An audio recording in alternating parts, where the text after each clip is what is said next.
สวัสดีครับวันนี้พาหนะมาแนะนำและนำเสนอนะครับเรื่องราวเกี่ยวกับรถ Ferrari วันนี้ Ferrari 599 GTB เรามาดูกันว่า Ferrari 599 GTB มันพิเศษกว่า Ferrari รุ่นธรรมดายังไง 599 GTB มาแทนที่ของ Ferrari 575M Maranello ในปี 2006 ซึ่ง Ferrari 599 GTB ได้ยุติการผลิตไปตั้งแต่เมื่อปี 2012 เป็นต้นมา และต่อมาก็ถูกแทนที่ด้วย Ferrari F12 Berlinetta โดย Ferrari 599 นี้ยังได้รับรางวัลจัดเป็นรถที่วิ่งบนถนนเร็วที่สุดเท่าที่เคยมีมาในปี 2010 โดยสามารถทำความเร็วได้อัตราเร่งที่ 0 ถึง 100 กิโลเมตรด้วยเวลาเพียง 3.35 วินาทีเท่านั้น โดย 599 GTB มาจากเครื่องยนต์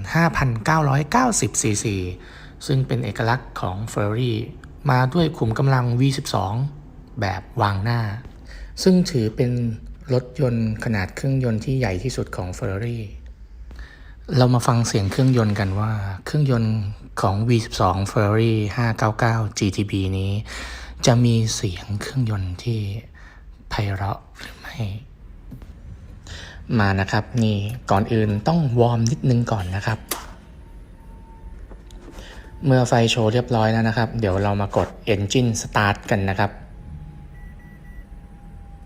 โอเคซึ่งเทคโนโลยีนี้นี่ก็ตั้งแต่ปี 2010 ขึ้นมาแล้วนะครับก่อนนานอยู่ประมาณ 10 ปีภายในก็ยังมีคาร์บอนเคปลาร์ตกแต่งให้สวยงามทันสมัยหน้าจอก็เป็นดิจิตอลแล้วนะครับเดี๋ยวเรามาดูเสียงจากภายนอกบ้างนะครับ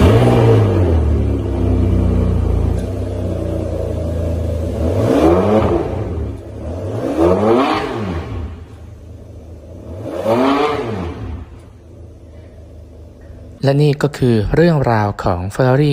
599 GTB ในคลิปต่อไปก็จะนำเสนอสาระน่ารู้อีกเช่นกัน